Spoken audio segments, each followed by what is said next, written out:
O sea, a simple vista, el crimen parece una ecuación sumamente sencilla, ¿no? Alguien cruza una línea legal explícita, recibe un castigo proporcional, se cierra el caso y bueno, el orden social queda restaurado. Claro, es una visión súper reconfortante. Te da esta falsa sensación de que todo está bajo control. Exacto. Pero, siendo honestos, también es una visión profundamente incompleta.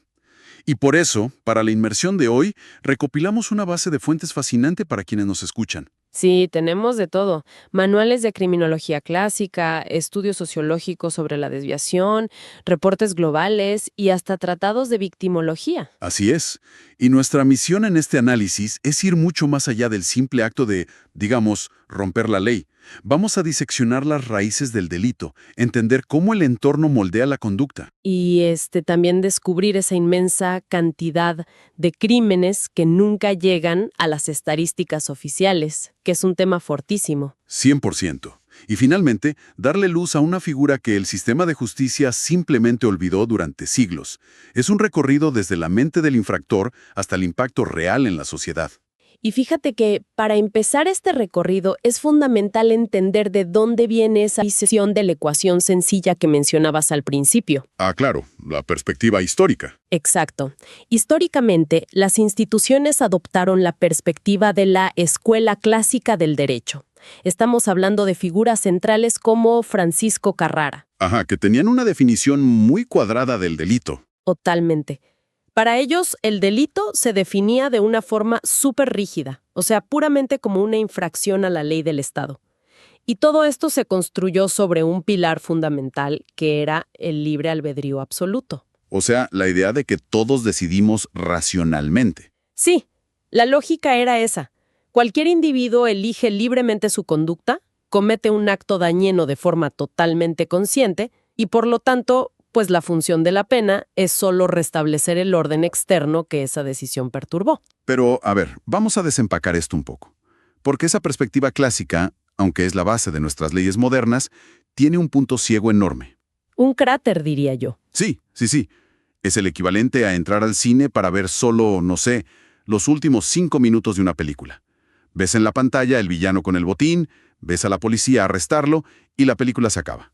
Y sales de la sala creyendo que entendiste toda la trama, ¿verdad? Exactamente. El sistema nos muestra quién es el infractor y cuál es la consecuencia, pero nos despoja por completo de la precuela. O sea, nos falta el contexto, la historia, las presiones que llevaron a ese clímax. Lo que nos lleva directo a la aportación de teóricos como Manuel López Rey y Arroyo. Él argumentó que el delito no puede ser monopolio exclusivo de los abogados o del Código Penal. Claro, no es solo un tema de leyes. No, para nada. Él propuso dividir el fenómeno en múltiples facetas. Pero la que realmente cambia el paradigma, la que le da la vuelta a todo, es la que llamó la faceta etiológica. ¿Etiológica? O sea, el estudio de las causas, ¿no? Exacto, las causas. Es ese salto analítico donde, digamos, dejamos de preguntar qué artículo del Código Penal se rompió y cuántos años de cárcel le tocan, para empezar a preguntar el por qué. ¿Por qué esta persona, en este momento preciso y bajo estas circunstancias, decidió cruzar esa línea? Ahí le diste al clavo. Es el nacimiento de la criminología como una ciencia realmente enfocada en el origen. Y al explorar ese origen, es curioso porque el primer instinto de la ciencia fue mirar hacia adentro, como buscar la falla en la maquinaria interna del individuo. Sí, la corriente psicológica que sugiere que la respuesta está en el temperamento, en la psique. O en el desarrollo emocional temprano, claro. Es una exploración súper introspectiva. La perspectiva psicoanalítica clásica, por ejemplo, sugiere que las conductas criminales graves muchas veces tienen sus raíces en traumas o anomalías severas de la niñez temprana. O sea, un desarrollo emocional que se fractura antes de que el individuo pueda formar una estructura ética sólida. Tal cual. Y por otro lado tienes la teoría de la personalidad, que se aleja un poquito del trauma infantil y se enfoca más en rasgos muy marcados. Identifica patrones en ciertos infractores, como niveles altísimos de impulsividad, hostilidad crónica. Y una rebeldía casi natural ante cualquier figura de autoridad, ¿no? Sí, y una atracción patológica hacia el riesgo. Aquí es donde se pone realmente fascinante, porque hay un rasgo que se repite muchísimo en los textos de análisis psicológico, que es la frialdad emocional o la falta de empatía. Ah, ese es clave. Describen a individuos que operan en un estado de desapego total. Personas que, ya sea por fallas en su socialización o por genética, simplemente no procesan el dolor ajeno. No logran percibir el peso moral de lo correcto frente a lo incorrecto. Y eso los vuelve, digamos, inmunes al remordimiento, incluso cuando lastiman a su propio círculo cercano. Es fuertísimo. Lo más interesante de esto es la implicación clínica. Porque, fíjate, si aceptamos esta premisa psicológica, cambia radicalmente la manera en que el Estado debería reaccionar ante el crimen. Claro, porque bajo este lente, el acto delictivo no es el problema de raíz, es apenas un síntoma. Exacto. Es como tratar de curar una infección grave tomando paracetamol solo para bajar la fiebre. El delito es la fiebre, no la infección. Y si el delito es solo un síntoma, entonces la arquitectura entera de nuestras prisiones, que está basada en el castigo puro y el encierro, parece un esfuerzo totalmente inútil. Completamente. Porque meter a alguien con un trastorno de personalidad severo en una celda y aislarlo, pues no soluciona el trauma subyacente. La consecuencia lógica de esto sería que la intervención principal debería ser terapéutica. O sea, psiquiatría, consejería, rehabilitación clínica. Esa es la conclusión lógica, sí. Pero al tratar de llevar esto a gran escala, choca contra un muro estadístico innegable. A ver, ¿cómo es eso? Pues si el crimen fuera pura y exclusivamente el resultado de defectos psicológicos individuales o traumas de la niñez, la distribución geográfica de los delitos en el mundo sería aleatoria. Ah, ya veo por dónde vas. Claro, veríamos tasas de criminalidad similares en todos los barrios, en todas las clases sociales. Sería como una lotería genética o de crianza. Pero sabemos que la realidad es diametralmente opuesta a eso. El crimen se concentra en focos muy específicos, forma clústeres. Exactamente. Y esa concentración nos obliga a ampliar el panorama. Ya no podemos mirar solo la mente individual, tenemos que analizar el tejido de la sociedad misma. Y ese es el puente perfecto hacia la corriente sociológica. Porque si el entorno influye de una manera tan masiva, entonces la estructura de nuestras ciudades, de nuestra economía, es tan responsable como la psique. Sin duda. Y aquí entra uno de mis conceptos favoritos de las fuentes, que es la teoría de la anomia de Robert Merton. La anomia. Un concepto importantísimo. Merton sugiere que el caos y el delito surgen cuando hay un choque violento entre las metas culturales que la sociedad nos impone y la realidad de nuestras oportunidades. O sea, la anomia describe básicamente el colapso de las normas.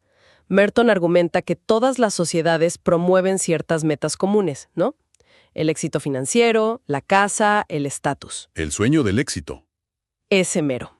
Y al mismo tiempo, la sociedad establece medios legítimos para alcanzar esas metas, como ir a la universidad, tener un trabajo formal. Pero el problema crítico, el detonante aquí es cuando existe una desconexión enorme entre esas aspiraciones y los medios reales disponibles para ciertos grupos. Totalmente. Para visualizar esto de una forma más sencilla, imaginemos que la vida en sociedad es como un gran juego de mesa. Ajá. A ver. Desde que nacemos, nos dicen que el objetivo es acumular propiedades, tener éxito, ganar. Y todos aceptamos el objetivo, todos queremos jugar. Pero al avanzar, ciertos grupos descubren que las reglas están amañadas en su contra. Claro, caen en casillas donde no hay recursos. Exacto. Se les niegan los préstamos del banco, no pueden avanzar. Pero la presión de la sociedad, del juego, les sigue gritando: «¡Tienes que ganar! ¡Tienes que ser exitoso!». Y las vías legales están bloqueadas para ellos. Así es. Entonces, ante esa enorme frustración estructural, la decisión de usar medios ilegales, como robar o defraudar, se convierte en una vía alternativa, casi innovadora, para ganar el juego cuando el tablero no te deja avanzar de otra forma. Esa analogía es buenísima, porque esa frustración explica por qué la criminalidad se dispara en contextos de alta desigualdad. No es una deficiencia mental del individuo, es una respuesta de adaptación a un entorno que exige resultados, pero no te da herramientas. Pero bueno, la sociología va incluso más allá de la estructura económica, ¿verdad? Sí, teóricos como Ronald Dackers introducen la teoría del aprendizaje social. Esta perspectiva sostiene algo que parece obvio, pero es profundo. El crimen se aprende, igual que cualquier otra habilidad humana. O sea que nadie nace con el conocimiento de cómo ser un delincuente profesional, ni con las justificaciones mentales ya listas. Exactamente. La conducta delictiva se adquiere en procesos muy íntimos de socialización. Y no me refiero solo a aprender la técnica de, digamos, cómo hacer un puente para robar un auto. Ah, no, claro. Se aprende la actitud. Se aprenden las motivaciones, las racionalizaciones frente a la ley. Si el entorno de un individuo está saturado de definiciones que favorecen romper las reglas, y esas ideas tienen más peso emocional que las que promueven el respeto a la ley, pues la balanza interna se inclina hacia el delito. Y esto lo podemos aterrizar físicamente en un mapa a través de los estudios de la Escuela de Chicago, con la ecología urbana. Ellos observaron las ciudades casi como organismos vivos. Sí, y notaron que el crimen se estancaba en zonas geográficas súper concretas, zonas marcadas por el hacinamiento, pobreza extrema y visualmente edificios en ruinas o abandonados. Pero aquí quiero hacer una pausa y jugar un poco al abogado del diablo. Porque si asumimos que la infraestructura precaria causa la delincuencia, la solución parecería ser puramente arquitectónica. De estética casi. Exacto. O sea, si enviamos cuadrillas a pintar las fachadas, arreglamos el alumbrado y reparamos los edificios, la tasa de homicidios cae a cero automáticamente. Y fíjate que esa es una falacia en la que caen muchísimas políticas públicas. No es el ladrillo roto en sí mismo lo que genera el asalto en la esquina. La teoría ecológica aclara que el deterioro físico es solo un catalizador. Un catalizador de algo peor. De la destrucción de la infraestructura social. Un entorno abandonado envía un mensaje devastador que dice a nadie le importa este lugar y nadie está vigilando. Y esto genera un efecto en cadena. Me imagino. Primero, los que pueden se van. Exacto. Las familias con mayor arraigo huyen. Segundo, el área se vuelve un imán para los que buscan operar en la clandestinidad. Y tercero, ocurre el colapso total de los controles comunitarios informales. Claro. Los vecinos dejan de conocerse, ya no salen a la calle, dejan de reprender a los jóvenes que hacen destrozos, se pierde el tejido. Y ese colapso conecta de forma perfecta con la teoría de los lazos sociales de Travis Hirschi. Lo que me encanta de Hirschi es su enfoque. En lugar de preguntar por qué un grupito decide violar la ley, él invierta la óptica. Sí, esa inversión es brillante. Él se pregunta, a ver, dado que romper las reglas suele ser el camino más rápido para conseguir lo que queremos, ¿por qué la enorme mayoría de las personas obedece la ley todos los días? Es un cambio de paradigma brutal, porque asume que los seres humanos somos inherentemente propensos a la desviación. Tenemos impulsos egoístas, ¿no? Si no hubiera consecuencias, haríamos lo que fuera por beneficio inmediato. Exacto. Entonces, lo único que nos frena en seco son los vínculos que nos unen a la sociedad convencional. Él los divide en 4 dimensiones. El apego emocional a padres o maestros, el compromiso con una inversión de tiempo, como una carrera o un negocio. Y el involucramiento en actividades convencionales. O sea, estar literalmente demasiado ocupados trabajando como para planear un delito. Y finalmente, la creencia moral en las reglas. Para visualizar a Hirschi de una manera muy clara, me gusta pensar en la condición humana como si fuéramos una cometa. Una cometa que está diseñada para salir volando sin rumbo a la menor ráfaga de viento. Que en este caso sería la tentación delictiva. Exacto, el atajo. Los lazos de Hirschi son el hilo. El amor a tu familia, tus ahorros en una hipoteca, tus estudios, son esos hilos tensos que te mantienen anclado a la tierra. Pero si cortas el hilo del afecto por una familia disfuncional o el hilo del compromiso porque no hay trabajo, la tensión desaparece. Y la cometa queda a la deriva, sin amarras y sin nada que perder. Y fíjate que esa falta de tensión nos lleva de vuelta a la anomia, pero ahora desde una escala macro-sociológica monumental. Si alejamos la lupa, entramos al territorio de Emilio Durkheim. Palabras mayores. Durkheim es un pilar. Él se atrevía a postular que el delito no es una anomalía patológica, es un fenómeno absolutamente normal y omnipresente en la sociedad. ¡Wow! Es una afirmación muy incómoda para mucha gente. Porque te destruye la fantasía de que alguna vez lograremos una utopía perfecta. La historia ha logrado erradicar el crimen, porque está ligado a la existencia de la estructura social. Y hace una distinción muy útil sobre la anomia. La divide en aguda y crónica. La aguda es fácil de ver, ¿no? Ocurre en crisis severas. Una guerra, un colapso financiero, una pandemia.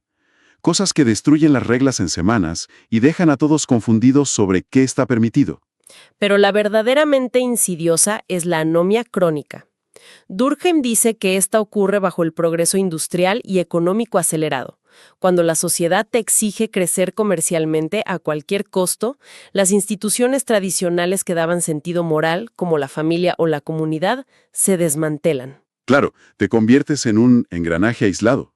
Y en ese afán de producir y consumir, los límites morales se desdibujan, y la transgresión se vuelve, digamos, una herramienta válida de supervivencia. Y a medida que estas dinámicas empujan las tasas de criminalidad, nos topamos con un problema estadístico gravísimo: el abismo entre la criminalidad que el gobierno logra ver y lo que realmente ocurre en las sombras, lo que los criminólogos llaman la cifra negra.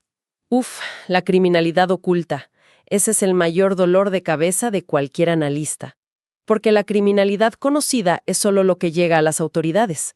Las denuncias formales, llamadas al 911, cosas así. Y con esos datos los gobiernos aprueban leyes y miden su éxito, pero las fuentes advierten que basarse solo en eso es un autoengaño peligrosísimo. Completamente. El contraste es como un iceberg masivo. Por ejemplo, estudios de Naciones Unidas pueden contabilizar unos 97 millones de delitos conocidos globalmente en un periodo. 97 millones suenan a muchísimo, Es una barbaridad de papeleo. pero es solo la punta del iceberg. Si te sumerges bajo el agua, te estrellas contra una masa oscura que duplica o triplica esa cantidad. Esa es la cifra negra. Delitos que dejaron víctimas reales, pero jamás activaron el radar del Estado. Y cuando exploras qué compone esa cifra negra, entiendes por qué nadie los reporta. Por un lado, tienes delitos de altísimo impacto emocional, como la violencia doméstica o delitos sexuales. Ahí, el silencio lo dicta el miedo, la vergüenza o la dependencia económica de la víctima. Y por otro lado tienes el otro extremo: los delitos de cuello blanco. Fraudes corporativos masivos, evasión fiscal sistemática, hasta cosas medioambientales. Donde el daño se diluye entre miles de ciudadanos que a veces ni saben que fueron víctimas, o si lo saben, sientan que el sistema de justicia no va a hacer nada contra una megacorporación. Esto nos lleva a una conclusión súper crítica. Si ignoramos este iceberg, estamos haciendo políticas públicas a ciegas. Si el Estado cree que el crimen es solo el asalto en la calle, porque es lo que más se denuncia, va a gastar millones en patrullas. Y mientras tanto, el verdadero volumen de daño ocurre a puerta cerrada o en servidores financieros. Es recetar un tratamiento carísimo para una enfermedad que ni siquiera entiendes. Y esto inevitablemente nos arrastra hacia el eslabón más olvidado de todo este mecanismo. Porque hemos hablado del Estado, de las leyes, de la psicología del infractor, la ciudad, las estadísticas, pero ¿dónde queda la persona que físicamente recibió el golpe? La víctima. Es increíble cómo el desarrollo del derecho apartó a la víctima durante siglos. Sí. Originalmente, un delito era un conflicto entre dos personas. Pero luego, el sistema penal se convirtió en un duelo exclusivo entre el Estado y el criminal. El infractor ofende al Estado y la víctima real quedó relegada a ser un simple testigo. Su dolor solo importaba si servía como prueba en el juicio. Una vez que se lograba la condena, el sistema cerraba el expediente y dejaba a la víctima sola con sus secuelas. Fue un punto ciego monumental de la sociología y el derecho. Por suerte, eso empezó a cambiar. Sí, relativamente hace poco. A finales del siglo XX, impulsada por cosas como el Simposio Internacional de Victimología en Boston en 1976, la victimología surgió con mucha fuerza. Exigían que el sistema penal no podía lavar sus manos solo castigando al criminal. Tenía que garantizar asistencia integral, psicológica y legal a la persona afectada. Ponerse en sus zapatos. Y el mayor aporte de esto es entender que el daño de un delito va mucho más allá de perder un objeto material. Introduce este concepto psicológico de la pérdida del sentimiento de inviolabilidad. Ah, ese concepto es devastador, porque todos navegamos la rutina con un escudo mental. Damos por sentado que nuestra casa es un santuario, que estamos a salvo. Es una ilusión necesaria para no volvernos locos de paranoia. Pero cuando sufres un delito grave, ese escudo se rompe, irreversiblemente. Y el trauma más duradero es justamente esa pérdida de seguridad. Ese miedo residual que cambia cómo interactúas con el mundo para siempre. Es una ruptura del contrato social. Y afortunadamente, el análisis se ha expandido para incluir no solo al asaltado, sino a víctimas de violencia sistémica, explotación y hasta comunidades afectadas por contaminación industrial impune. El objetivo ahora es medir y mitigar las consecuencias de la transgresión, sea quien sea el agresor. Bueno, para recapitular este inmenso recorrido para quienes nos acompañan, empezamos dudando de la ecuación del castigo. Exploramos la mente del infractor y la influencia aplastante del entorno social. Vimos cómo el desamparo urbano y la anomia cortan nuestros lazos morales. Y nos dimos de bruces con la cifra negra estadística. Exacto, para culminar dándole a la víctima el peso histórico que le robaron durante siglos. Y fíjate que, al integrar todo esto, surge una reflexión hacia el futuro que conecta directo con Durkheim. Sí, su idea de que el delito es un componente constante y evolutivo de la sociedad y que se adapta tecnológicamente. Es fascinante y un poco perturbador, la verdad. Porque a medida que migramos hacia realidades virtuales, finanzas descentralizadas e inteligencias artificiales, las formas de delinquir van a mutar a una velocidad loquísima. 100%. Van a surgir nuevas y masivas cifras negras digitales, sin rastro físico, haciendo casi imposible proteger a las víctimas. Lo cual nos deja con un interrogante filosófico súper fuerte para quienes nos escuchan.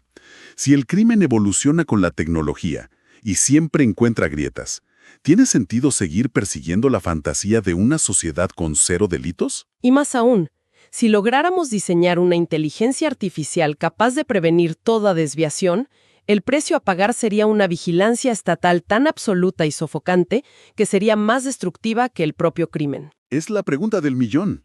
Es el delicado equilibrio entre mantener esos hilos sociales tensos de los que hablábamos y al mismo tiempo permitir que la cometa tenga el espacio para volar libremente. Un pensamiento increíble para cerrar nuestra inmersión.